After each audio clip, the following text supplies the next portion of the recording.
Dolar tembus 18.000, pemerintah tingkatkan koordinasi intensif.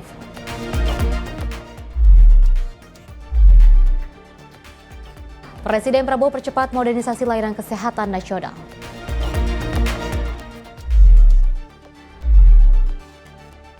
Pimpinan DPR akan awasi ketat tata kelola BGN.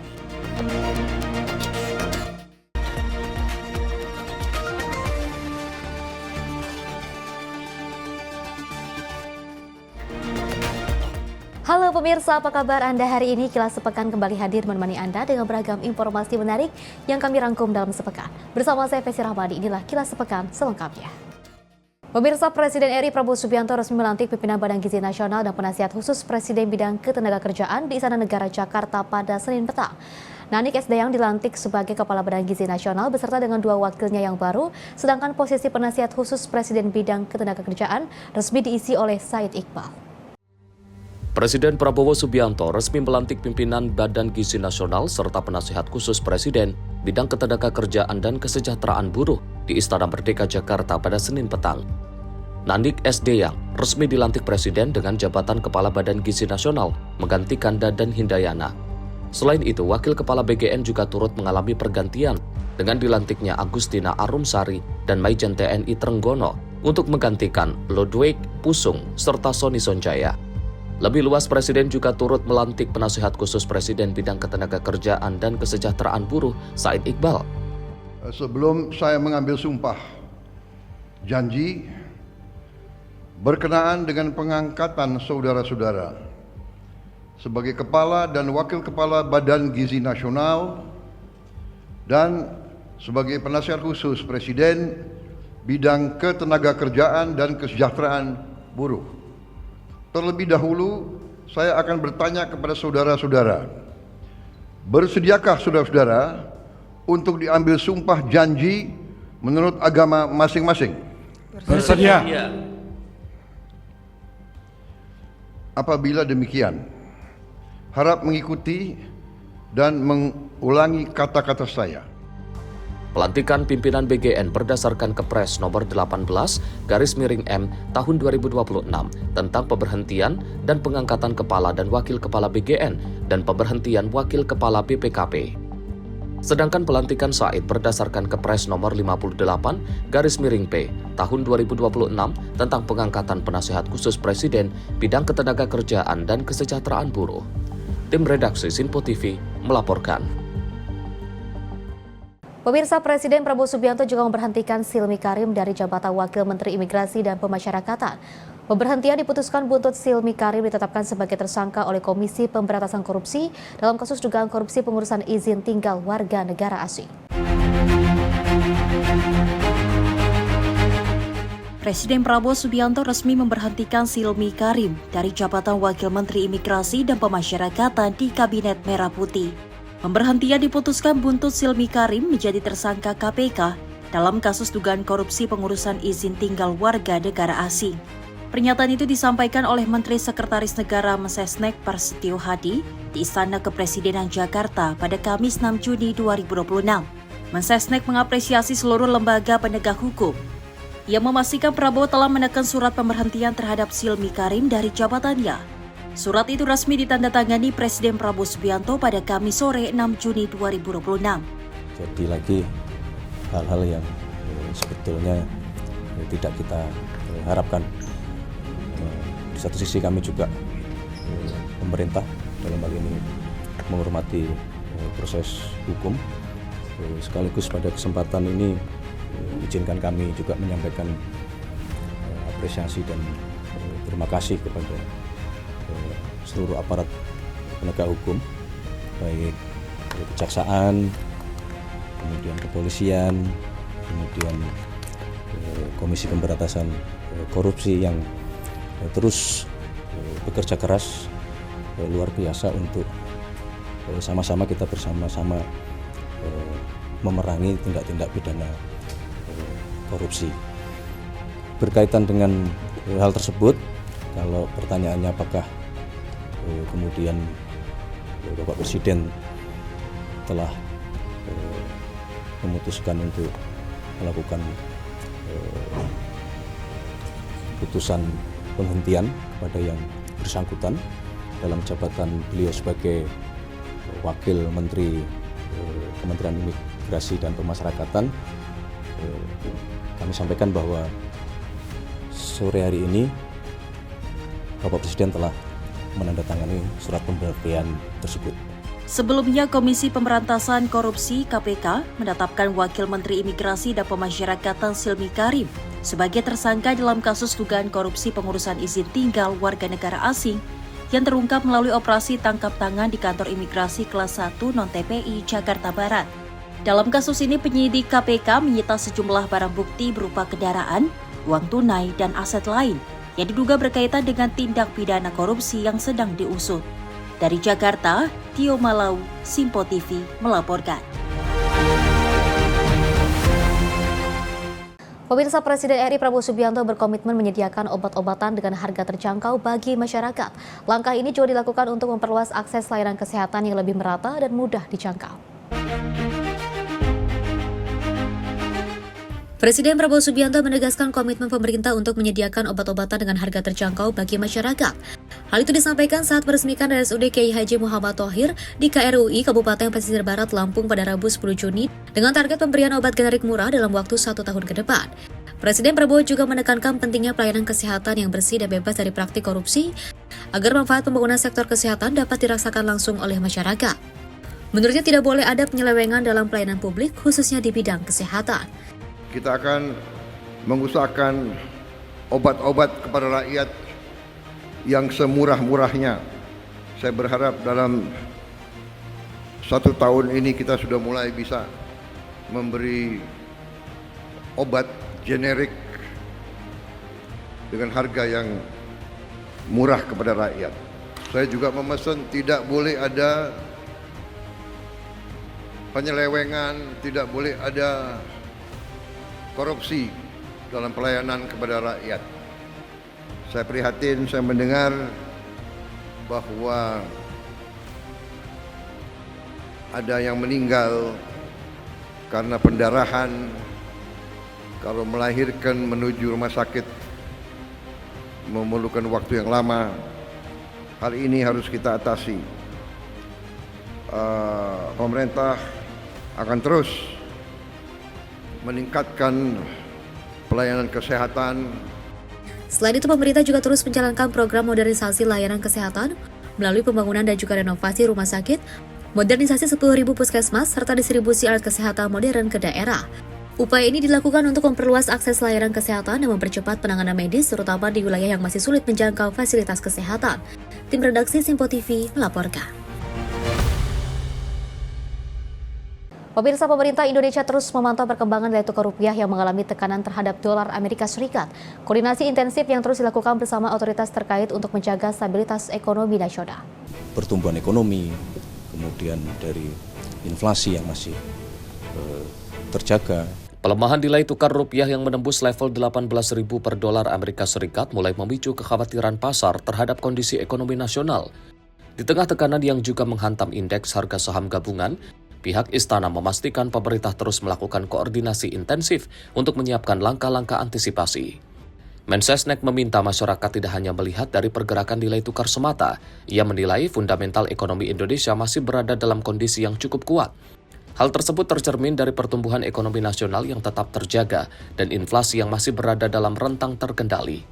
Kami, pemerintah dalam hal ini Kementerian Keuangan, kemudian Bank Indonesia, kemudian juga Otoritas Jasa Keuangan terus berkoordinasi secara intens untuk terus memonitor dan kemudian melakukan langkah-langkah. Tetapi yang pasti bisa kami sampaikan bahwa kita harus yakin bahwa sesungguhnya fundamental ekonomi kita yang tergambar dari pertumbuhan ekonomi, kemudian dari inflasi yang masih terjaga, insya Allah sesungguhnya kita memiliki fundamental ekonomi yang cukup kuat.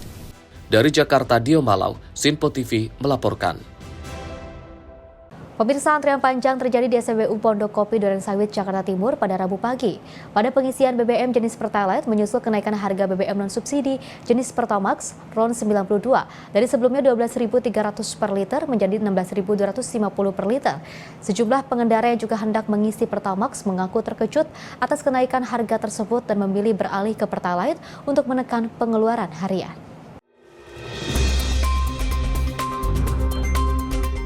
Seperti inilah suasana antrean ratusan pengendara di area pengisian BBM jenis Pertalite di SPBU Pondok Kopi Durensawit, Jakarta Timur pada Rabu pagi. Lonjakan antrean terjadi setelah harga BBM non-subsidi jenis Pertamax RON 92 mengalami kenaikan dari 12.300 per liter menjadi 16.250 per liter. Untuk mencegah antrean meluas hingga ke badan jalan, pihak SPBU membuka 3 jalur pengisian khusus guna mempercepat proses pelayanan kepada konsumen. Sejumlah pengendara motor yang datang untuk mengisi Pertamax terlihat terkejut setelah mengetahui adanya penyesuaian harga, sehingga memilih beralih ke Pertalite yang harganya masih tetap. Gimana nih Bang? Ya ini isi bensin tiba-tiba nggak tahu ini tiba-tiba naik. Biasanya 12.000 isi Pertalite, sekarang isi Pertamax 16.000. Oh, jadi beralih ke Pertalite jadinya nih Bang? Pertalite. Oh gitu nih Bang. Bang gimana Bang, ada kenaikan ini Bang? Kaget gak sih Bang? Ya kaget kan.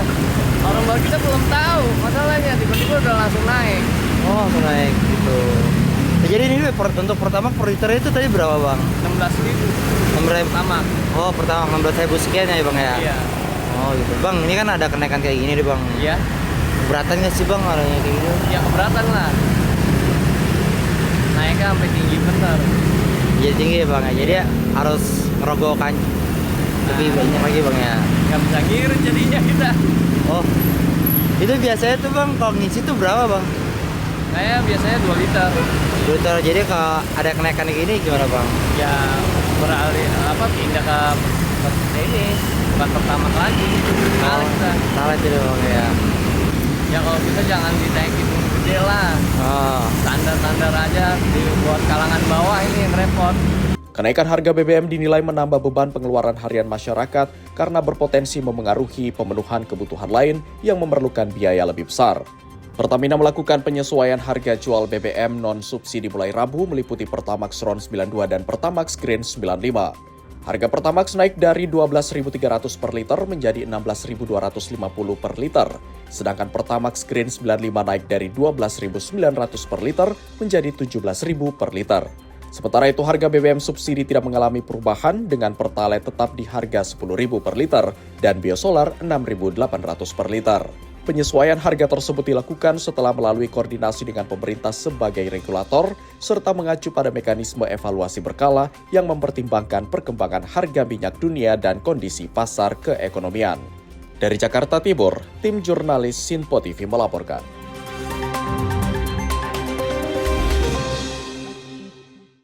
Pemirsa, pemerintah juga optimis nilai tukar rupiah akan menguat secara bertahap pada semester 2 2026.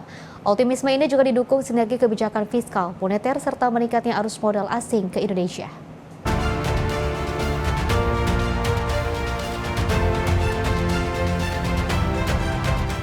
Menteri Keuangan Purbaya Yudi Sadewa menyampaikan optimisme bahwa tekanan terhadap nilai tukar rupiah akan mereda dan mulai menguat secara bertahap pada semester 2 2026. Pernyataan tersebut disampaikan dalam rapat kerja dengan Komisi 11 DPR RI Selasa 10 Juni 2026. Purbaya menjelaskan pelemahan rupiah pada awal periode masih dipengaruhi sentimen global, kondisi risk off pasar keuangan, serta tekanan neraca transaksi berjalan dan transaksi finansial domestik. Meski demikian, ia menilai sinergi kebijakan fiskal, moneter, dan sektor keuangan dapat menjaga stabilitas nilai tukar. Purbaya juga menyoroti kebijakan devisa hasil ekspor serta pendalaman pasar keuangan yang diharapkan meningkatkan pasokan falas. Selain itu, ia menyebut meningkatnya arus modal asing pada instrumen SBN dan SRBI serta peran Bank Indonesia dalam intervensi pasar, pengendalian suku bunga, dan penguatan likuiditas turut mendukung stabilitas rupiah. Kami juga mencermati perkembangan nilai tukar rupiah hingga awal Juni 2026 masih menghadapi tekanan, terutama dipengaruhi oleh sentimen global, kondisi risk off di pasar keuangan, serta tekanan dari transaksi berjalan dan transaksi finansial domestik. Namun demikian, Pemerintah optimis dengan sinergi dan koordinasi yang lebih solid antara kebijakan fiskal, moneter, dan sektor keuangan, disertai dengan perbaikan tata kelola DHE serta pendalaman pasar keuangan, akan memperkuat pasokan falas dalam negeri ditambah dengan perbaikan kepercayaan investor, sehingga rupiah akan kembali menguat secara bertahap pada semester 2 tahun 2026. Arus modal asing juga menunjukkan perbaikan yang signifikan pada triwulan kedua tahun 2026, terutama pada instrumen SBN dan SRBI. Meskipun pasar saham masih mencatat outflow, namun secara keseluruhan minat investor terhadap instrumen keuangan domestik masih tetap terjaga. Sementara itu, Gubernur Bank Indonesia Peri Warjio menegaskan BI akan terus memperkuat kebijakan untuk menjaga stabilitas rupiah. Melalui intervensi di pasar spot dan derivatif, penyesuaian suku bunga, pengelolaan likuiditas, serta kebijakan penguatan arus modal asing dan pengendalian transaksi falas. Terima kasih Ibu Ketua OJK, kami bersama terjun ke bank-bank untuk meyakini bahwa transaksi falas di perbankan yang dari korporasi maupun dari individu itu harus ada underlying-nya. Bagaimana kami menggunakan kebijakan makro budisel dan sistem pembayaran untuk bersama turut mendukung pertumbuhan ekonomi nasional. Tim redaksi Sinpo TV melaporkan. Informasi lainnya, pemirsa, Ketua Dewan Ekonomi Nasional Luhut Binsar Panjaitan hingga ekonom senior Chatib Basri mengungkap sejumlah hasil pertemuan mereka dengan Presiden Prabowo Subianto di Istana Presiden. Pertemuan tersebut juga membahas berbagai isu strategis yang menjadi perhatian pemerintah, maksud kami, mulai dari kondisi ekonomi nasional hingga pelaksanaan program makan bergizi gratis. Diskusi juga menyinggung kondisi nilai tukar rupiah, iklim investasi, serta berbagai langkah yang disiapkan pemerintah untuk menjaga stabilitas ekonomi di tengah tantangan global. Dipanggil oleh Presiden. Saya kira penjelasan pertama adalah hasil survei yang dilakukan oleh Dewan Ekonomi mengenai pelaksanaan makan bergizi. Ya, kita lakukan di 800 titik, jadi betul-betul dengan profesional. Jadi kami di DEN menjaga betul kredibilitas kami, dan itu kami laporkan ke Presiden. Saya kira Seto yang membicara untuk jelaskan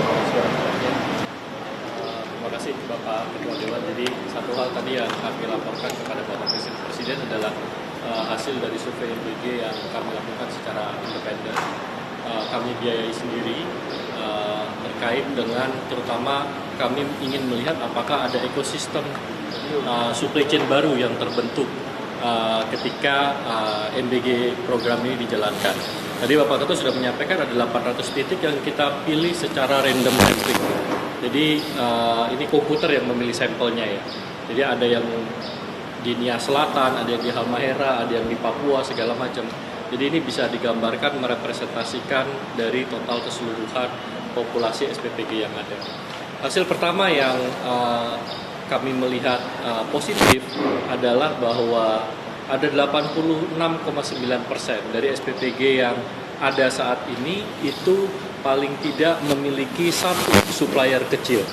Jadi ini adalah UMKM yang memang ada di dekat lokasi dari SPPG tersebut. Kalau dihitung secara rata-rata ada 3 UMKM yang digandeng oleh SPPG ini. Jadi ini membuktikan bahwa program MBG ini selain tadi mencapai tujuan Bapak Presiden untuk perbaikan gizi dari anak-anak Indonesia, ini juga menciptakan ekosistem supply chain yang baru. Nah, yang lebih menarik ada sekitar 65%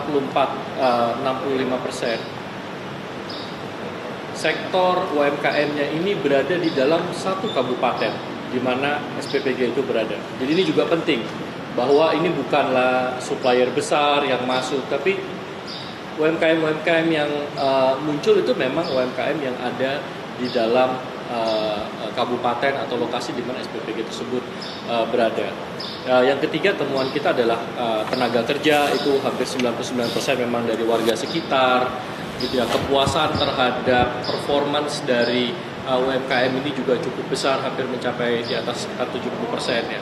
Memang ada beberapa hal yang bisa ditingkatkan, adalah terutama bantuan permodalan untuk SPPG ini, untuk yang UMKM ini. Jadi mereka bisa mempunyai modal kerja yang lebih bagus, akhirnya bisa melayani SPPG-nya lebih banyak, komoditasnya juga lebih beraneka ragam gitu ya. Jadi ini kami juga melihat ini juga menjadi salah satu pendorong kenapa kemarin pertumbuhan kita mencapai 5,61%. Jadi ini yang tadi kami laporkan kepada Bapak Presiden terkait dengan survei MBG yang dilakukan secara independen oleh Dewan Ekonomi Nasional. Jadi kemudian juga tadi kami laporkan mengenai government teknologi. Karena sudah 80% government teknologi ini terkoneksi dan pertama kali juga 8 kementerian lembaga sepanjang Republik ini merdeka datanya jadi satu, tanggal 1 Juni kemarin.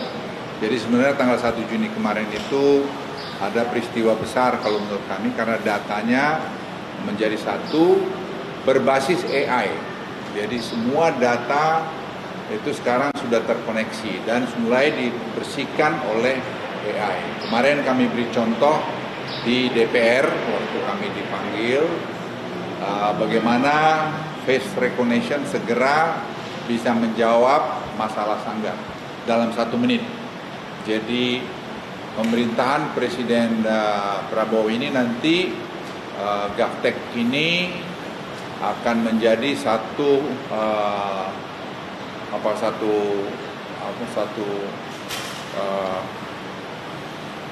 bagian yang paling penting. Kenapa? Karena semua data nanti akan terkumpul dengan baik dan kita tidak ada yang bisa lari dari situ. Dan nanti Soto akan saya minta jelaskan bahwa itu semua terkoneksi nanti ke National Single Window di Kementerian Keuangan. Ini saya pikir penting karena nanti dengan GovTech masuk, maka UMKM yang 64 juta itu kita akan grab supaya mereka itu juga ikut bagian yang 0,5% bayar pajak itu terlibat.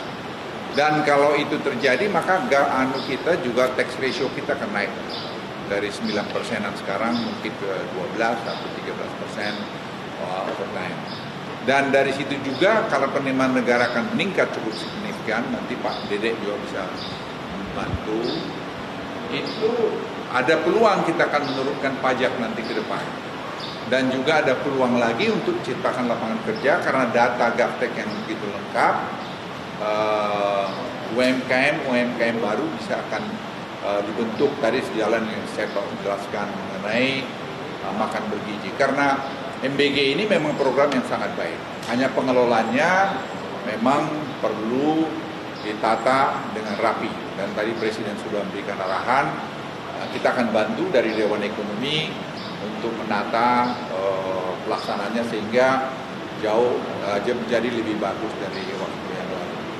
Dan kemudian tadi juga Presiden beri arahan lagi mengenai International Financial Center, Family Office yang nanti akan ada pertemuan sekitar bulan Juli di Bali dan kita berharap itu ada potensi kira-kira mungkin berapa ratus miliar dolar yang kemungkinan masuk di Indonesia.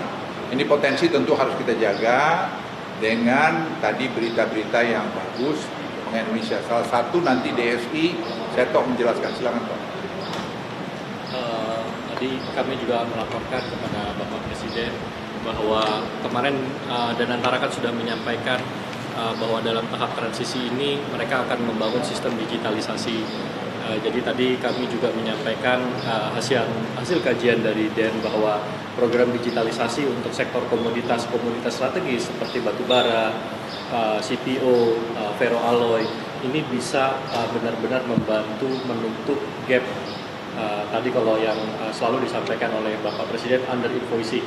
Dari DEN juga sudah melakukan kajian beberapa komoditas ini memang indikasi terjadinya under invoicing ini cukup nyata dan angkanya juga dalam hal jumlah ya miliar dolar itu juga bukan angka yang kecil. Jadi kita tadi sampaikan contoh dalam batu bara, kita ada sistem Simbara yang selama ini sudah berjalan, di mana tadi fitur-fiturnya itu adalah bisa memblok penjualan dari perusahaan-perusahaan itu kalau misalnya ada pelanggaran nyata yang mereka lakukan, misalnya bayar royaltinya tidak sesuai atau harganya nakal, isi kontraknya nggak benar segala macam, itu nanti bisa di-develop sistemnya menjadi kita sebutnya auto blocking system. Jadi manusia tidak lagi yang mengoperasikan sistemnya, tapi ada AI, ada algoritma yang akan dijalankan untuk memaksakan kepatuhan. Dan tadi yang ditekankan juga cukup penting, Bapak Presiden menyebut ini juga akan memberantas illegal money. Karena dengan sistem ini akan ada traceability.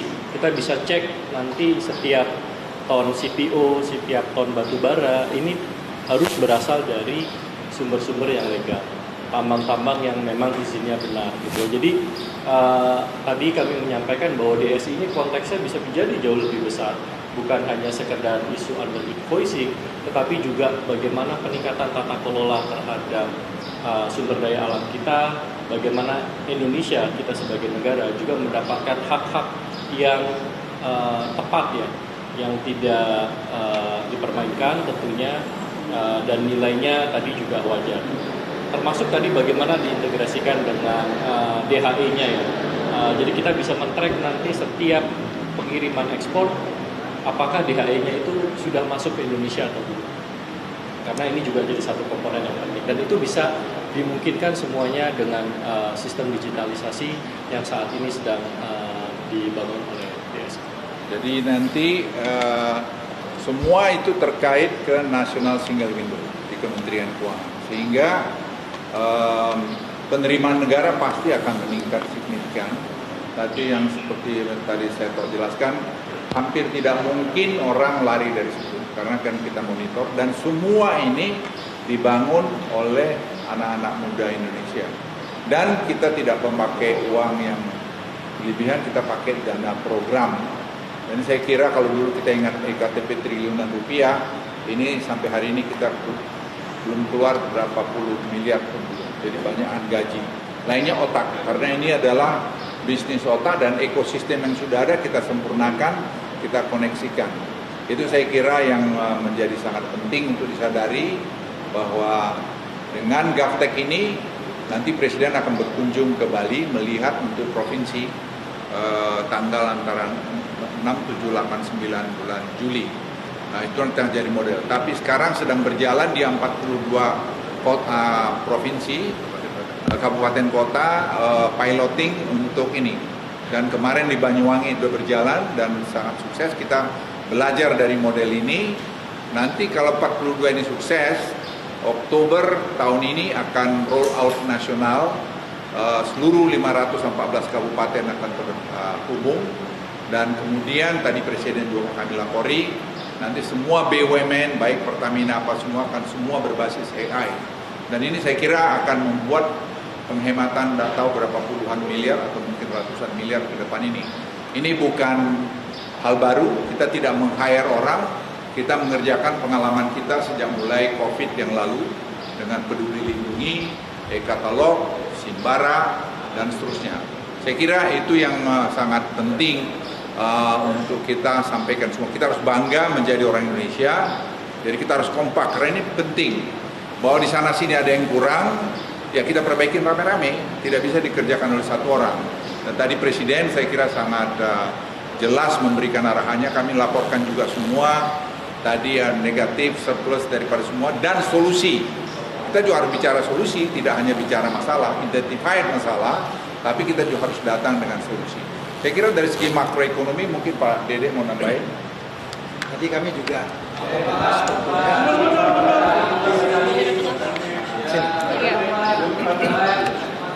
Tadi kami juga membahas tentunya perkembangan situasi terakhir, situasi makro yang berkaitan dengan kondisi sekarang, dan kami juga menyampaikan bahwa salah satu isu penting yang harus diperhatikan itu adalah kemungkinan mengenai risiko kenaikan harga-harga yang bisa terjadi akibat dari pelemahan rupiah. Karena ini tentu akan berdampak kepada kelompok menengah bawah dan apa yang harus dilakukan, termasuk juga untuk menumbuhkan masalah confidence, masalah trust kepada pemerintah. Salah satunya adalah langkah-langkah yang dilakukan di dalam efisiensi anggaran, termasuk salah satu diantaranya di dalam kaitan dengan MBG. Pemirsa, Wakil Ketua DPR Dasko menanggapi pertemuan Presiden Prabowo Subianto bersama ekonom Khatib Basri dan Ketua DEN Luhut Binsar Panjaitan di Istana Negara Jakarta pada Selasa sore. Dasko mengatakan pertemuan tersebut hanya memberikan masukan kepada Presiden Prabowo terkait dengan strategi untuk mendorong pertumbuhan ekonomi. Ketua Dewan Ekonomi Nasional Luhut Binsar Panjaitan bersama ekonom Khatib Basri melakukan pertemuan bersama Presiden Prabowo Subianto di Istana Negara Jakarta. Pertemuan tersebut di tengah beredarnya kabar Khatib Basri akan masuk ke dalam Kabinet Merah Putih, menggantikan Menteri Keuangan Purbayayudi Sadewa. Menanggapi hal ini, Wakil Ketua DPR Dasko memastikan pertemuan itu tidak berkaitan langsung dengan isu pergantian Menteri Keuangan. Menurutnya, spekulasi yang berkembang beberapa hari terakhir, khususnya mengenai Khatib Basri masuk dalam kabinet, tidak dapat dipertanggungjawabkan kebenarannya. Dasko menyebut berdasarkan informasi yang diterimanya, Luhut dan Khatib hadir sebagai kapasitas di Dewan Ekonomi Nasional.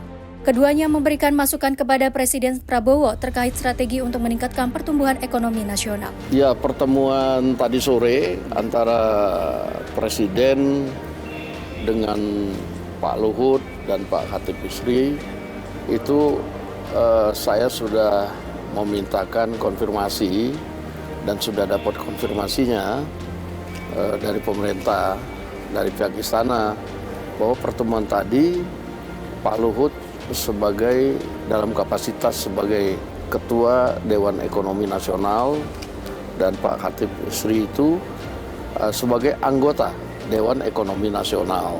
Jadi Dewan Ekonomi Nasional pada hari ini memberikan masukan-masukan kepada Presiden mengenai hal-hal yang berkaitan dengan strategi-strategi pertumbuhan ekonomi. Nah, sehingga kemudian Presiden dapat mengambil langkah-langkah yang dianggap perlu. Selain juga kemudian Presiden menganalisa dari tim ekonomi yang sudah ada dan masukan-masukan yang positif ini menurut saya adalah masukan yang berharga bagi Presiden untuk pertumbuhan ekonomi kita. Demikian. Ya, menurut saya pertemuan tadi adalah pure memberikan masukan soal bagaimana kemudian menambah pertumbuhan ekonomi. Saya tadi sudah konfirmasi tidak ada kemudian pembicaraan-pembicaraan lain.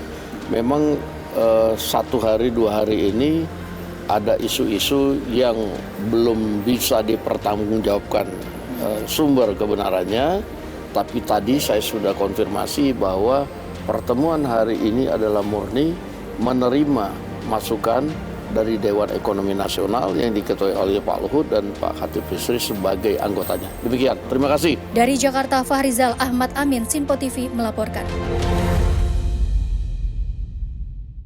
Pemirsa, DPR RI secara resmi mengesahkan revisi Undang-Undang Polri menjadi undang-undang. Pengesahan tersebut dilakukan dalam sidang paripurna DPR masa persidangan 5 tahun 2025-2026 di Kompleks Parlemen Senayan, Jakarta.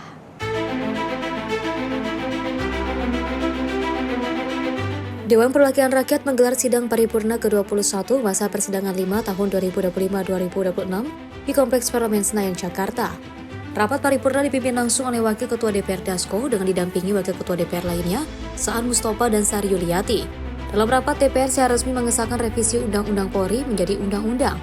Pengesahan tersebut setelah Komisi 3 DPR bersama pemerintah sepakat untuk membawa RUU Polri ke pembicaraan tingkat 2. Sekarang kami akan menanyakan kembali kepada seluruh peserta sidang yang terhormat, apakah rancangan Undang-Undang perubahan ketiga atas Undang-Undang Nomor 2 Tahun 2002 tentang Kepolisian Negara Republik Indonesia dapat disetujui untuk disahkan menjadi undang-undang. Setuju.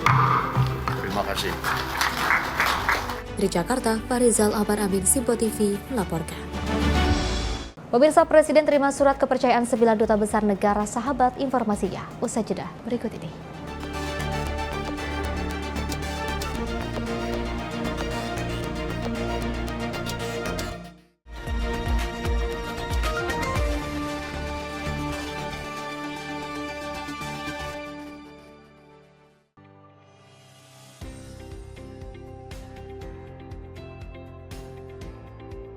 Beragam informasi terbaru hadir menemani Anda sebelum memulai hari. Waktu terbaik dengan rangkaian topik terpilih, dikemas dengan ulasan yang mendalam. Mengangkat isu yang tengah menjadi pembicaraan paling hangat, agar pagi Anda lebih semangat. Jadi pastikan pagi hari Anda lebih bermakna bersama rangkaian berita yang telah kami rangkum untuk Anda. Sembarakan pagi Anda bersama Menyapa Indonesia Pagi. Setiap Senin hingga Jumat pukul 5 pagi. Hanya di Sinpo TV.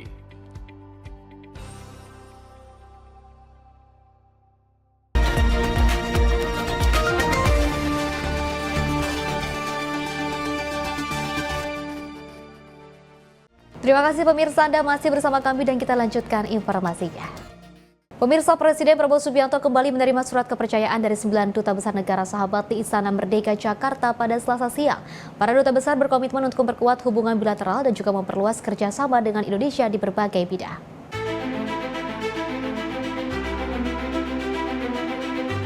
Setelah menerima 9 surat kepercayaan, Presiden Prabowo Subianto kembali menerima surat kepercayaan dari 9 duta besar luar biasa dan berkuasa penuh negara sahabat di Istana Merdeka Jakarta pada Selasa siang.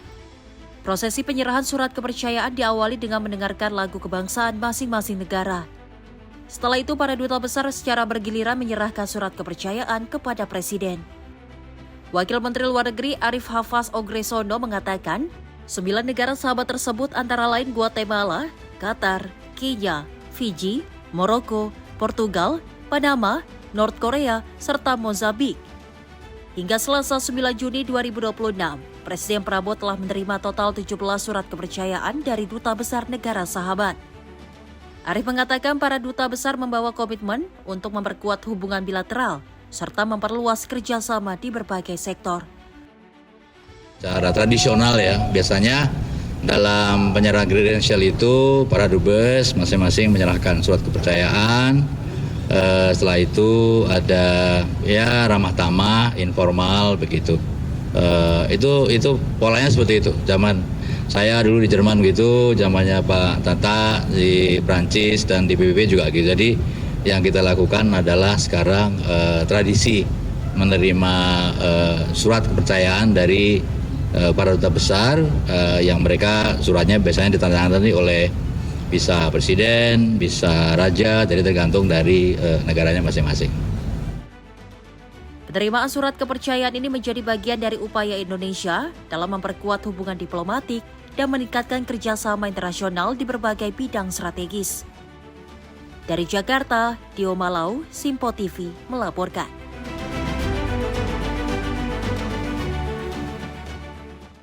Pemirsa, Presiden Prabowo Subianto menargetkan renovasi 400 rumah sakit dan juga modernisasi 10.000 puskesmas dalam 3 tahun ke depan. Sementara itu, pembangunan rumah sakit daerah hingga kini juga terus berjalan.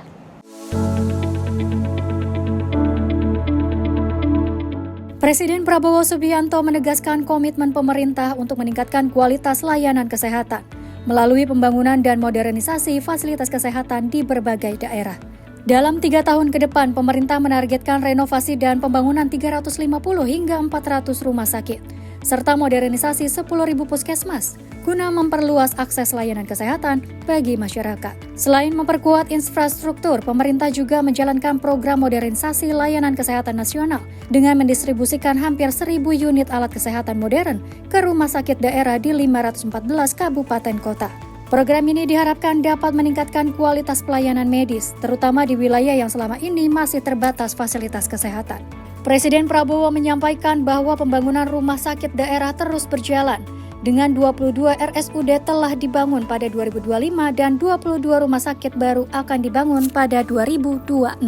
Saya sudah merencanakan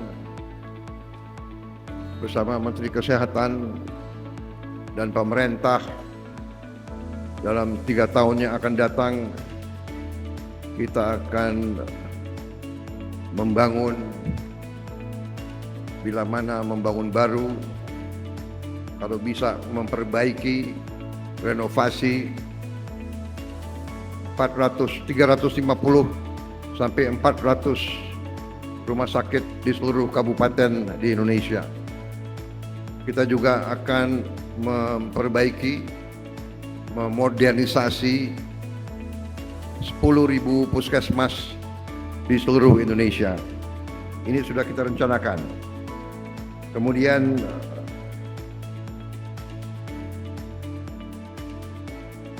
pemerintah sekarang menjalankan program modernisasi layanan kesehatan nasional. Saat ini kita sudah membagi hampir 1.000 unit alat kesehatan modern. Kita sudah mulai distribusi ke semua rumah sakit daerah di 514 kabupaten kota. Tadi dilaporkan sebagai contoh rumah sakit ini sudah mulai punya alat-alat yang modern dan ini akan terus kita tingkatkan. Saudara-saudara, kita sudah bangun 22 rumah sakit RSUD pada tahun 2025 dan 2026 ini kita bangun 22 lagi, dan saya katakan bahwa kita akan bangun dan modernisasi 350 rumah sakit dalam 3 tahun yang akan datang. Kepala negara juga menekankan pentingnya pengelolaan fasilitas kesehatan secara profesional, transparan, serta bebas dari korupsi, sekaligus memastikan masyarakat memperoleh akses obat-obatan dengan harga yang terjangkau. Rumah sakit pertama sudah selesai dibangun dan sudah mulai melayani masyarakat. Saya berpesan agar rumah sakit ini dikelola dengan baik, dijaga kebersihannya, dilaksanakan manajemen yang profesional, transparan, dan berorientasi pada pelayanan pada rakyat dan masyarakat. Rakyat masyarakat harus merasakan manfaat nyata dari kehadiran rumah sakit ini. Tim redaksi Sinpo TV melaporkan.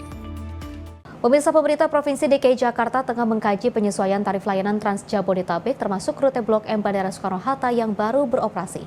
Penyesuaian tarif dinilai perlu dilakukan agar sesuai dengan jarak tempuh dan kualitas layanan yang diberikan kepada masyarakat.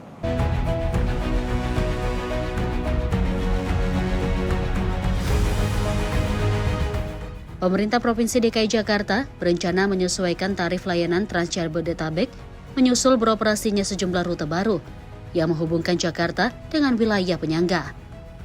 Salah satu rute yang menjadi perhatian adalah layanan Trans Jabodetabek Blok M Bandara Soekarno-Hatta yang resmi beroperasi untuk mendukung mobilitas masyarakat.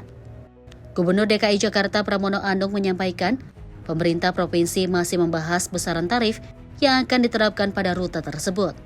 Adapun saat ini tarif sebesar Rp3.500 masih berlaku, namun pemerintah menilai tarif tersebut perlu dievaluasi untuk rute-rute antar kota dengan jarak tempuh yang lebih panjang. Meski demikian, Pramono menegaskan penyesuaian tarif akan tetap mempertimbangkan keterjangkauan masyarakat serta keberlanjutan layanan transportasi publik.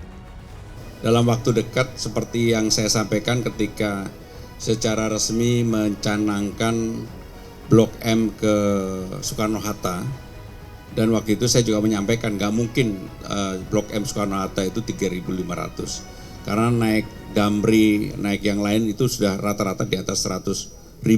Maka dengan demikian akan ada penyesuaian, angkanya akan segera diputuskan dalam waktu dekat ini. Itu yang pertama. Dari Jakarta, Jihan Nabila, Mutia Anggiani, Sinpo TV melaporkan.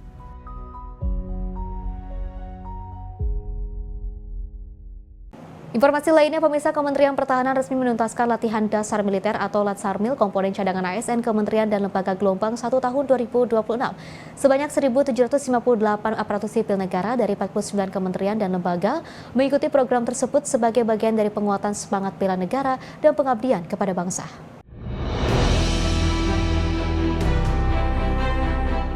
Penutupan latihan dasar militer komponen cadangan ASN Kementerian dan Lembaga Gelombang 1 tahun 2026 digelar di Lanut Halim Perdana Kusuma, Jakarta.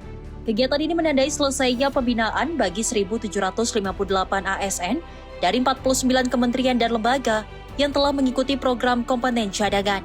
Menteri Pendayagunaan Aparatur Negara dan Reformasi Birokrasi Rini Widiantini yang bertindak sebagai inspektur upacara menyampaikan, Nilai-nilai yang diperoleh dalam Latsar Mil sangat relevan dengan tugas dan tanggung jawab ASN. Menurut Rini, selain memiliki kompetensi teknis, ASN juga harus memiliki disiplin, ketangguhan, integritas, serta semangat pengabdian dalam memberikan pelayanan kepada masyarakat. Rini menilai program Komcat menjadi sarana untuk memperkuat kolaborasi dan koordinasi antar ASN dan berbagai kementerian dan lembaga agar mampu bekerja selaras dalam mendukung program pemerintah guna mewujudkan birokrasi yang profesional dan berorientasi pada pelayanan publik.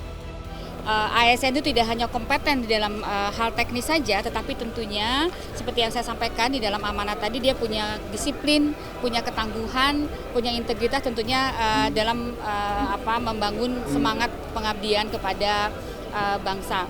Dan juga nilai-nilai ini tentunya selama pelatihan ini sangat relevan dengan tugas keseharian ASN. Karena ASN tentunya harus disiplin di dalam bekerja, kemudian juga dia harus bertanggung jawab di dalam mengemban tugas dan tidak menunda-nunda begitu ya. Bagaimana mereka berkoordinasi, bekerja sama, menyelaraskan semua program-program pemerintah antar kementerian dan lembaga. Karena ini para peserta Komcat ini adalah dari sekian banyak kementerian dan lembaga. Jadi ini adalah satu kegiatan yang sangat baik supaya para ASN itu bisa berkolaborasi, berjalan selaras, secara disiplin, selaras dalam satu tujuan.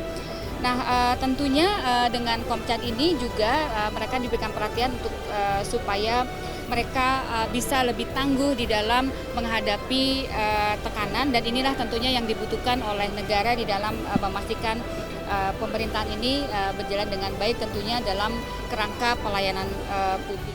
Dari Jakarta, Jihan Nabila, Mutia Agiani, Simpo TV melaporkan. Pemirsa, Kepala Bakom M. Kodari menghadiri penutupan dan juga penetapan komponen cadangan atau Komcat gelombang 1 bagi aparatur sipil negara dari berbagai kementerian dan lembaga. Program latihan dasar militer tersebut diharapkan mampu memperkuat semangat bela negara serta meningkatkan kinerja dan juga solidaritas ASN dalam menjalankan tugas pelayanan publik.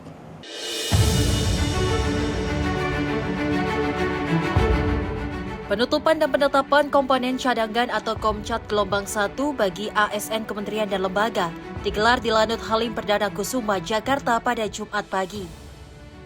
Kegiatan ini menandai berakhirnya rangkaian latihan dasar militer yang telah diikuti para peserta sebagai bagian dari program pembentukan komponen cadangan nasional. Kepala Bakom Muhammad Kodari menyampaikan, Komcat merupakan implementasi dari semangat bela negara dalam memperkuat sistem pertahanan berlapis yang dimiliki Indonesia. Menurutnya, kehadiran ASN sebagai komponen cadangan diharapkan tidak hanya memperkuat pertahanan negara, namun juga menumbuhkan nilai-nilai patriotisme, nasionalisme, disiplin, dan semangat pengabdian dalam menjalankan tugas sebagai aparatur negara.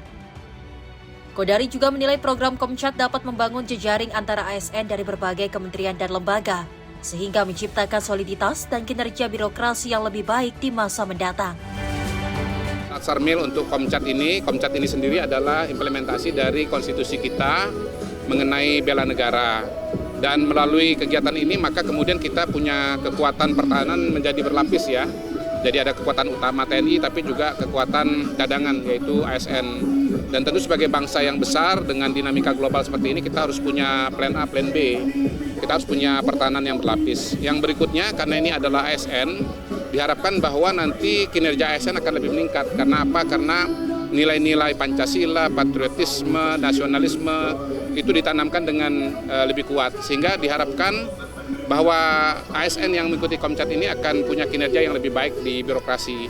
Di luar daripada itu tentunya ini akan menciptakan suatu jejaring birokrasi yang insya Allah akan punya soliditas, punya militansi dan punya kinerja yang lebih baik ke depan. Dari Jakarta, Jihan Nabila, Mutia Agiani, Simpo TV melaporkan. Pemirsa, melemahnya rupiah membuat harga kedelai impor melonjak. Perajin tempe di Kampung Tempe Sunterjaya memilih untuk mengurangi omset di tengah biaya produksi yang semakin melambung. Lonjakan harga kedelai di tengah melemahnya rupiah membuat biaya produksi tempe meningkat signifikan. Akibat dolar yang tembus hingga Rp18.200 per US dollar, para perajin tempe harus terkena imbas dengan mengurangi omset pendapatannya. Meski demikian, masih ada perajin tempe yang mengecilkan ukurannya untuk tetap bertahan. Diketahui kedelai merupakan komponen utama dalam pembuatan tempe, sehingga setiap kenaikan harga bahan baku langsung mempengaruhi keberlangsungan usaha para perajin kecil dan menengah. Tak hanya kedelai, biaya pendukung produksi juga mengalami kenaikan. Harga plastik pembungkus tempe yang sebelumnya sekitar Rp16.000 per kilogram, kini melonjak hingga Rp50.000 per kilogram. Hal ini menambah beban yang harus ditanggung para pelaku usaha. Para perajin mengaku semakin khawatir apabila nilai tukar rupiah terus melemah dan harga dolar kembali naik. Kondisi tersebut berpotensi membuat harga kedelai impor semakin mahal, sehingga margin keuntungan mereka semakin menipis dari hari ke hari. Ya, kalau menurut saya sih pengaruh. Tetap pengaruhnya, namanya kita naik kan, ibarat kata kita kedelai juga naik juga. Jadi pengaruh. Ya mungkin kita penghasilan juga kurang. Untuk penghasilan abang sendiri ini gimana sih bang semenjak dolar naik bang? Turun, otomatis turun kita. Jadi kalau kita mau naikin tuh susah kalau tempe. Kita kan saingan banyak. Jadi kita takaran juga dikurangin ya? Enggak, kalau takaran enggak dikurangin. Soalnya kita kan, kata kita jualan kan saingan juga. Selain bahan kedelai bang, plastik itu naik nggak? Plastik naik. Ya hampir semenjak plastik naik tuh sampai sekarang. Terus naik terus. Nggak ada turunnya. Jadi kita ya udahlah pasrah aja.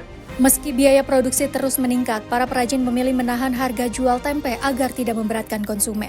Mereka khawatir kenaikan harga akan membuat pelanggan beralih ke produk lain atau mengurangi pembelian di tengah kondisi ekonomi yang tidak menentu. Tim redaksi Sinpo TV melaporkan. Pemirsa, Kepala Badan Gizi Nasional Nandi Xdea memberlakukan moratorium atau penghentian sementara terhadap persiapan pembangunan Satuan Pelayanan Pemenuhan Gizi atau SPPG baru. Merespon hal itu, Kepala Badan Komunikasi Muhammad Kodari menyebut langkah tersebut dilakukan untuk melakukan evaluasi dan juga perbaikan menyeluruh terhadap kelola program. Persiapan pembangunan SPPG baru dengan distribusi anggaran untuk top up yang dipergunakan untuk operasional dari MBG di SPPG. Kepala Bako Muhammad Kodari menjelaskan moratorium persiapan pembangunan SPPG baru dilakukan sebagai bagian dari evaluasi menyeluruh terhadap pelaksanaan program makan bergizi gratis. Menurutnya, pemerintah ingin memastikan seluruh aspek pelaksanaan program mulai dari tata kelola, standar operasional hingga pengelolaan anggaran dapat berjalan secara optimal dan akuntabel. Adapun saat ini Badan Gizi Nasional tengah menyusun kajian dan perhitungan secara komprehensif sebelum kembali melanjutkan persiapan pembangunan SPPG di berbagai daerah. Meski demikian, Kodari menegaskan bahwa moratorium hanya berlaku bagi SPPG yang masih dalam tahap persiapan pembangunan. Sementara itu, pelaksanaan program makan bergizi gratis dan SPPG yang sudah beroperasi tetap berjalan normal untuk melayani para penerima manfaat. Saya sudah berbicara dengan Bu Nandi dan meminta untuk beliau untuk menyiapkan suatu penjelasan yang menyeluruh lah. Karena pertanyaan semacam ini tentu kita sadari akan banyak datang dari para mitra yang notabene dalam kepemimpinan dalam kepengurusan sebelumnya sudah berproses. Tapi kita yakin bahwa Bu Nani ingin melakukan perbaikan-perbaikan yang fundamental dan menyeluruh agar tidak hanya tata kelola tetapi juga produk yang dihasilkan, yaitu makanan bergizi, betul-betul akan memenuhi syarat gizi dan betul-betul kualitasnya bagus untuk kesejahteraan, kemajuan, dan kesehatan bagi para penerima, terutama anak-anak Indonesia. Jadi memang harus dibedakan antara penghentian pembangunan atau penghentian persiapan pembangunan SPPG dengan pelaksanaan MBG-nya sendiri. Pelaksanaan MBG itu tidak berhenti. Pelaksanaan MBG tidak berhenti. Tetapi SPPG yang sedang tahapan persiapan itu memang stop dulu. Ya. Nah, kalau untuk SPPG yang sudah operasional ya tetap berjalan. Jadi mungkin ini ada suatu semacam koinsidensi di mana ada rencana untuk moratorium persiapan pembangunan SPPG baru dengan distribusi anggaran untuk top up yang dipergunakan untuk operasional dari MBG di SPPG. Dari Jakarta, Jadabila, Mutianggiani, Sinpo TV melaporkan. Pemirsa, Kepala BPBUMN sekaligus CEO Indonesia dan Antara Doni Oskaria menggelar pertemuan bersama dengan Menteri Koperasi Ferry Juliantono. Dalam pertemuan juga membahas perihal penguatan kolaborasi dalam pengembangan koperasi sebagai bagian dari strategis memperkuat fondasi ekonomi nasional.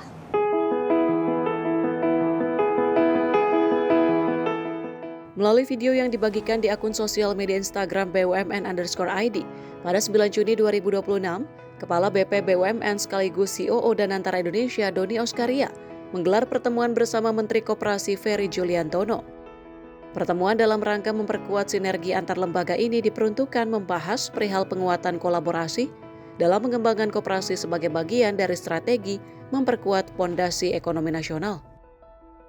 Pembahasan difokuskan pada pengembangan ekosistem koperasi yang lebih modern, profesional, dan berdaya saing, termasuk peluang sinergi antara koperasi dan BUMN dalam aspek pembiayaan, pendampingan usaha, penguatan rantai pasok, dan peningkatan kapasitas kelembagaan. Langkah ini diharapkan perkuat peran koperasi sebagai penggerak ekonomi kerakyatan, sekaligus menciptakan manfaat ekonomi yang lebih luas bagi masyarakat. Tim redaksi Sinpo TV melaporkan. Pemirsa, Menteri Haji dan Umroh Muhammad Irfan Yusuf mengatakan bahwa pihaknya akan melakukan evaluasi terkait dengan penyelenggaraan ibadah haji tahun 2026. Dirinya bahkan mengatakan beberapa poin evaluasi tersebut yakni terkait dengan persiapan kesehatan serta penanganan jemaah haji di Midah.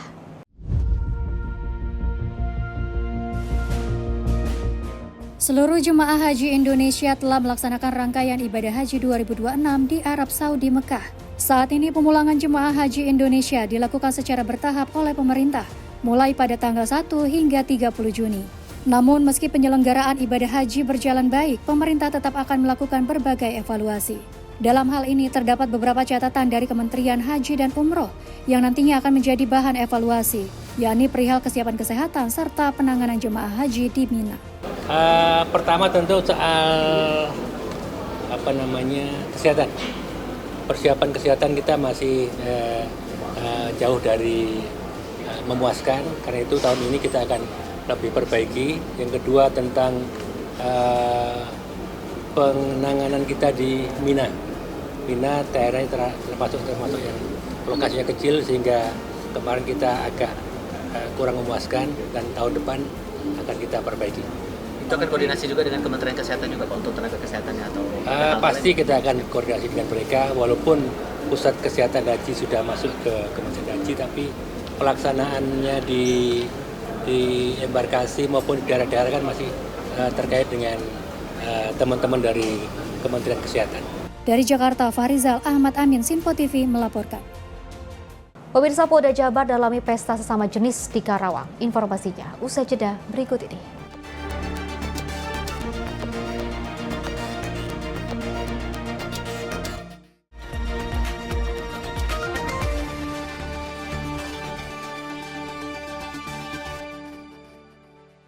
Menelusuri fakta di antara simpang siur opini publik. Mereka tidak hanya bisnis gelap, tapi juga menciptakan perlawanan. Maka negara harus tegas di sini.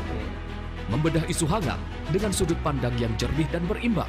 Kok baru terungkapnya sekarang? Ya kita melihatnya berarti secara nggak langsung ketika hal itu terungkap ada aparat penegak hukum yang sedang bekerja. Catatan Sinpo setiap hari Minggu pukul 12:30 siang hanya di Sinpo TV.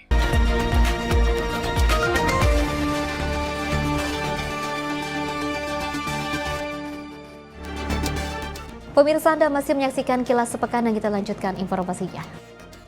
Pemirsa, Kepolisian Daerah Jawa Barat bersama dengan Polres Karawang terus dalami kasus pesta sesama jenis yang juga videonya viral di media sosial.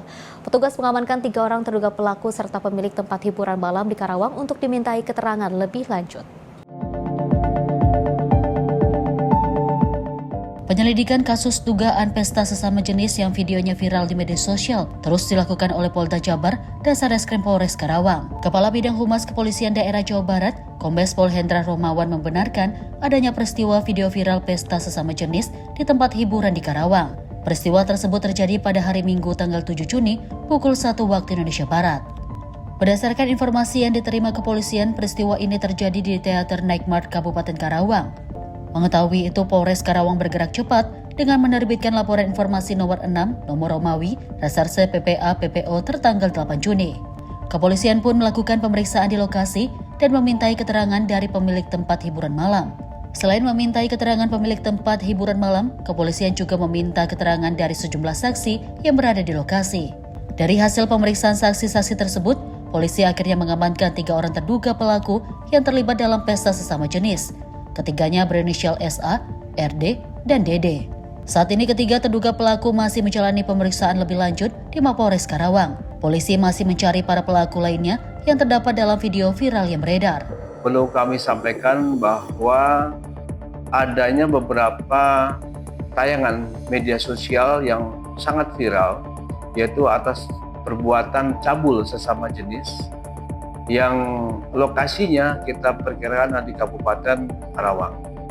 Rekan-rekan sekalian, bahwa kejadian itu tertanggal 7 Juni hari Minggu sekira pukul 01. Berdasarkan informasi adalah di Teater Night Smart Kabupaten Karawang. Atas dasar informasi viral di media sosial tersebut, kami dari Polres Karawang bergerak cepat dengan menerbitkan laporan informasi nomor 6 Romawi Reserse PPA-PPO tertanggal 8 Juni. Kami melakukan pemeriksaan ke lokasi di Teater Night Smart Karawang ini dari perkembangan tanggal 8, 9 dan akhirnya kami lakukan mengamankan ada 3 pelaku dari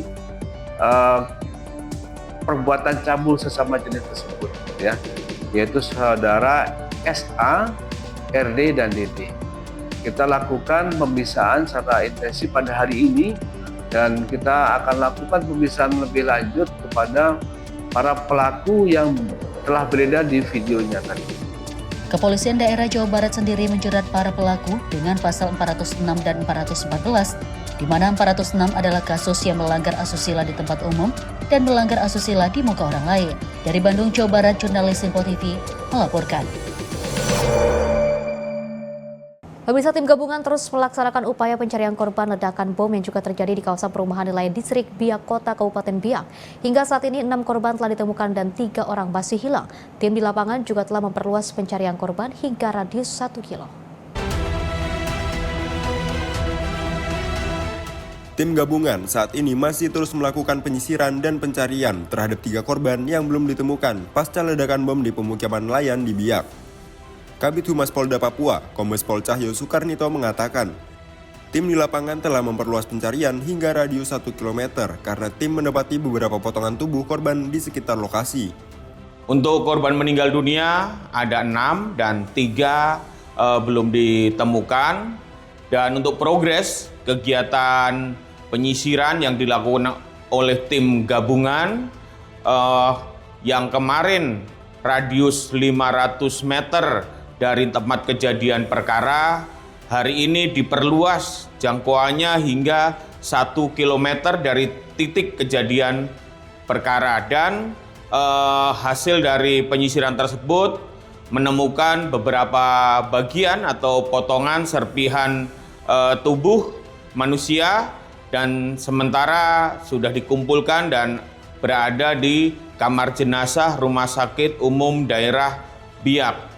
Dan dari tim Jibom hari ini melanjutkan sterilisasi di tempat kejadian perkara. Dari beberapa hari pelaksanaan kegiatan sudah ditemukan benda-benda, barang-barang yang dapat mendukung pengungkapan dari peristiwa yang terjadi, khususnya didukung oleh tim Bitlavor yang dipimpin oleh Pak Direskrim Polda Papua, mendukung scientific identification terkait dengan peristiwa yang terjadi. Kita berharap temuan-temuan tersebut dapat membuka tabir dan mengungkap apa yang sebenarnya terjadi terkait dengan peristiwa ledakan ini. Selain pencarian korban, tim penjinak bom Satbrimo Polda Papua juga masih melaksanakan sterilisasi di lokasi kejadian guna memastikan area tersebut aman dari kemungkinan adanya sisa bahan peledak atau benda berbahaya lainnya. Sementara sejumlah sampel yang diperoleh dari lokasi kejadian saat ini sedang menjalani proses pemeriksaan dan pengujian secara ilmiah oleh tim bidang laboratorium forensik Polda Papua yang dipimpin oleh Direktur Reserse Kriminal Umum Polda Papua. Polda Papua mengimbau masyarakat agar tidak mendekati maupun memindahkan benda-benda yang diduga merupakan sisa amunisi atau material berbahaya peninggalan perang apabila ditemukan di lingkungan sekitar. Masyarakat diminta segera melaporkan kepada aparat keamanan terdekat agar dapat ditangani sesuai prosedur. Jayapura, Papua, Rifan Donai, Simpo TV melaporkan. Pemirsa, penyaluran program makan bergizi gratis atau MBG di 10 lokasi di Tangerang Selatan terhenti selama hampir sepekan. Kondisi ini terjadi setelah 2 satuan pelayanan pembuangan gizi atau SPPG ditutup lantaran adanya sarana instalasi pembuangan air limbah yang tidak sesuai dengan aturan. 2 SPPG yang berlokasi di Kelurahan Pondok Kacang Barat, Kecamatan Pondok Aren, Kota Tangerang Selatan ditutup sementara setelah ditemukan permasalahan pada sarana instalasi pembuangan air limbah atau IPAL. Langkah tegas ini berdampak langsung pada penyaluran program makan bergizi gratis. Akibatnya, 10 lokasi penerima manfaat mulai dari PAUD, sekolah dasar, sekolah menengah hingga posyandu tidak menerima MBG selama hampir 1 pekan. Kondisi tersebut dikeluhkan oleh sejumlah orang tua murid. Salah satunya Hana Aulianada, orang tua murid PAUD, yang mengaku terkejut karena penyaluran MBG mendadak berhenti tanpa pemberitahuan sebelumnya. Bahkan anaknya sempat menangis karena tidak mendapatkan makan bergizi gratis yang selama ini rutin diterima di sekolah. Ya tadinya bertanya ya, kaget kenapa kok diberhentikan MBG itu. Sebelumnya ada informasi di sekolah kan? Informasi baru kemarin, cuman waktu di tanggal 26 memang sudah tidak dapat MBG. Pikir saya itu karena mau lebaran Idul Adha, jadi mungkin nggak dianterin MBG-nya gitu. Sudah berapa lama Mbak? Kurang lebih kalau ini ya 1 minggu ya, 1 mingguan. Sebagai waktu harapannya gimana nih Mbak? Apakah tetap berjalan MBG atau gimana? Ya saya sebagai orang tua berharapnya MBG tetap berjalan ya, karena banyak anak-anak yang suka nggak bawa bekal, jadi kalau adanya MBG anak-anak bisa makan gitu. Jadi kenyang, belajar bisa lebih konsentrasi. Sementara itu pihak SPPG membenarkan penutupan dilakukan karena ditemukan masalah pada saluran pembuangan limbah di 2 unit SPPG tersebut. Sebelum dapat kembali beroperasi, pengelola diwajibkan menyelesaikan dan memperbaiki seluruh temuan yang menjadi catatan agar standar operasional dan kebersihan dapat terpenuhi. Ya, jadi untuk SPPG itu khususnya di wilayah Purwakarta Barat itu ada 2 dapur dari 3 dapur yang ada di Purwakarta Barat. Jadi 2 dapur itu disuspend karena beritanya itu terkait dengan IPAL, yaitu air pembuangan limbah, karena tidak ada filterisasi di dapur itu. Jadi adanya limbah filterisasi air limbah itu yang disebut IPAL itu. Jadi untuk minyak-minyak atau sisa-sisa nasi itu jadi disaring dulu di situ, baru yang keluar ke got atau ke unit itu sudah air bersih gitu. Tapi memang di 2 dapur itu memang sudah ada gesret di antara di setiap sinknya. Tapi memang di akhir itu harus ada karena itu bak IPAL-nya itu memang harus dicek gitu, dicek berkala dan harus dikuras terus gitu. Tapi kecuali memang dia sudah beli yang tabung. Nah itu kalau tabung itu memang sudah pakai mesin, jadi dia sedot sendiri, dia cari sendiri, dan juga harus dikasih chemicalnya, obatnya untuk penghancur lemak itu. Jadi benar-benar yang keluar itu untuk air bersih gitu. Itu sejak kapan sih Bang disuspend itu? Disuspend itu sebelum Lebaran sekitar tanggal 25 atau tanggal 26. Artinya sudah kurang lebih seminggu Bang ya? Iya, kurang lebih sudah seminggu. Oke. Mbak, dampak dari ditutupnya 2 dapur ini ya, ini ada beberapa sekolah Bang yang sementara itu tidak mendapatkan MBG Bang? Kalau untuk dampaknya ini kurang lebih sekitar 10 sekolah lah. Kurang lebih sekitar 10 sekolah yang akhirnya tidak menerima manfaat dari MBG tersebut. Dari tingkat apa ke apa Bang sekolahnya Bang? Oh ya, dari tingkat PAUD sampai SMA. Jadi dari PAUD sampai SMA, bahkan posyandu pun juga tidak diberikan manfaat gitu, karena memang nggak pernah suspend. Bang, tadi kan ada pengertian sanksi kan suspend ya, ditutup ya. Maksudnya apa sanksi lain itu kayak dihentikan intensif atau apa gimana Bang? Kalau lain nggak ada sih, asal ada perbaikan, ada renovasi, dan juga diadakannya IPAL itu mungkin nanti akan berjalan sesuai seperti sedia kala. Tapi mungkin waktunya mungkin tentang 1 minggu atau 2 minggu mungkin sudah operasional lagi. Bang, mungkin terakhir Bang terkait ini ya, upaya kedepannya nih untuk mencegah supaya ini tidak terjadi lagi ini gimana Bang? Upaya tidak terjadi lagi mungkin dari pihak dapur atau pemilik dapur yayasan atau mitra ini sekarang sudah harus yang namanya mengikuti apa yang diarahkan BGN, apa standarisasi BGN gitu. Jadi untuk para mitra atau yayasan ini harus benar-benar direnov gitu, mulai dari layout dapur sampai dengan pembuangan limbahnya gitu, agar tidak mencemari namanya masyarakat dan juga dapur aman, steril, dan juga tetap memberikan manfaat untuk anak-anak. Iya Bang, 2 SPG ini sudah beroperasi sejak kapan sih Bang? Kalau 2 SPG ini yang satu mungkin sudah dari Agustus 2005 kan. Tapi yang satu lagi mungkin dari awal Februari 2026. Oke, enggak, artinya balik tadi Bang, untuk mencegah ini pengawasan akan ditingkatkan Bang? Pengawasan akan ditingkatkan, jadi dari BGN itu juga mungkin dari koordinator wilayah atau koordinator kecamatannya itu sudah mulai bergerak ke dapur-dapur itu untuk mengecek benar-benar dapur itu sudah sesuai standar atau belum. Kalaupun belum, nanti akan ada namanya catatan-catatan yang harus dipenuhi dan itu harus direnovasi. Para orang tua berharap perbaikan dapat segera dilakukan agar penyaluran makan bergizi gratis kembali berjalan normal. Sementara itu, untuk mencegah kejadian serupa terulang, pengawasan terhadap SPPG akan terus diperketat dan diintensifkan. Langkah ini dilakukan untuk memastikan makanan yang disalurkan kepada anak-anak memiliki standar kebersihan dan mutu yang terjamin, demi mendukung tumbuh kembang serta kecerdasan generasi penerus bangsa. Dari Tangerang Selatan, jurnalis Info TV melaporkan. Pemirsa, Presiden RI Prabowo Subianto mengingatkan mitra Satuan Pelayanan Pemenuhan Gizi atau SPPG agar pastikan porsi ayam yang disajikan dalam program MPG tidak dipotong terlalu kecil. Hal ini disampaikan oleh Prabowo dalam acara Building Indonesia and Future Generation Through Nutrition yang juga digelar di SICC Bogor, Jawa Barat pada 3 Juni 2020. Presiden RI Prabowo Subianto menghadiri acara Building Indonesia's Future Generation Through Nutrition yang digelar di Sentul International Convention Center, Bogor, Jawa Barat pada Rabu 3 Juni 2026. Dalam kesempatan itu, Prabowo mengingatkan mitra Satuan Pelayanan Pemenuhan Gizi atau SPPG soal standar sajian, mulai dari ukuran potongan hingga cara pengelolaan makanan. Prabowo mengingatkan mitra SPPG agar pastikan porsi ayam yang disajikan dalam program MPG tidak dipotong terlalu kecil.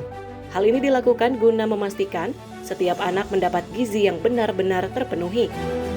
Ayam dipotong 14, yang ini 8, yang kanan 8, yang 14 aja sebesar ini. Kalau kecil begini ya berapa? Jangan-jangan 18 atau 22. Kalau potong lebih dari 14, dosa. Dosa. Berapa juta anak-anak Indonesia akan kecewa. Presiden juga meminta kepala sekolah aktif melapor apabila sajian ayam yang diterima tidak sesuai standar. Tim redaksi Info TV melaporkan. Pemirsa, Wakil Ketua DPR Cucun Ahmad Samsurijal menegaskan pihaknya akan terus meningkatkan pengawasan terhadap Badan Gizi Nasional. Langkah ini dilakukan buntut kasus korupsi yang juga terjadi di lingkungan Badan Gizi Nasional. Dewan Perwakilan Rakyat akan memperketat serta meningkatkan pengawasan terhadap audit tata kelola Badan Gizi Nasional. Langkah tersebut buntut skandal dugaan kasus korupsi yang menyeret 3 mantan pimpinan penyelenggara Badan Gizi Nasional. Nantinya intervensi pengawasan legislatif akan dilakukan melalui Komisi 9 DPR. Hal ini mencakup mulai dari tahapan perencanaan, penganggaran, hingga pos audit internal BGN dipastikan masuk ke dalam radar pengawalan ketat. Terkait tadi, DPR pasti akan terus meningkatkan pengawasan mengenai audit tata kelola BGN sendiri di internal seperti apa. Termasuk proses perencanaan, proses penganggaran. Sampai di ujung pos audit ini DPR akan terus melakukan pengawasan-pengawasan seperti ini sesuai dengan tugas fungsinya DPR.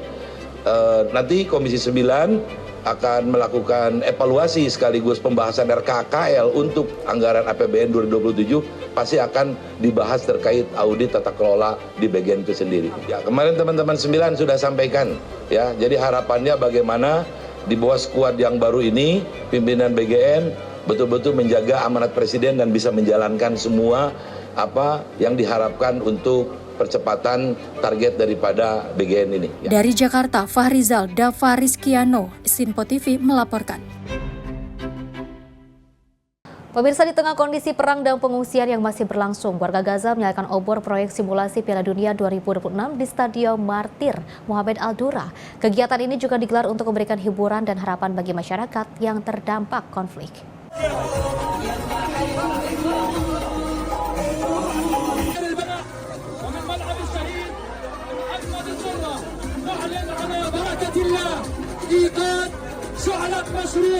محاكاة كأس العالم 2026 من غزة إلى العالم بأسره.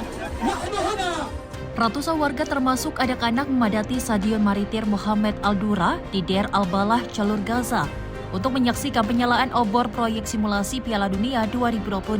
Acara ini menjadi simbol harapan di tengah situasi sulit yang masih dihadapi warga akibat konflik berkepanjangan di wilayah tersebut.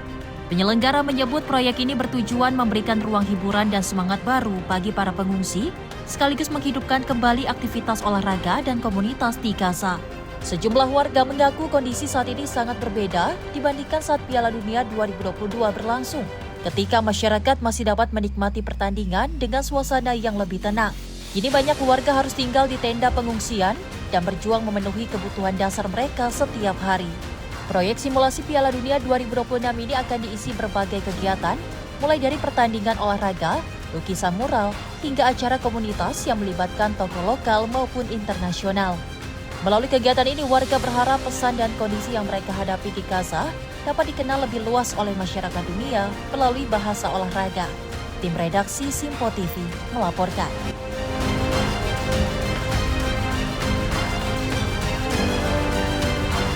Pemirsa, informasi tadi sekaligus mengakhiri jumpa kita dalam Kilas Sepekan kali ini. Mewakili kerabat kerja yang bertugas, saya Peci Rahmadi mengucapkan terima kasih dan sampai jumpa.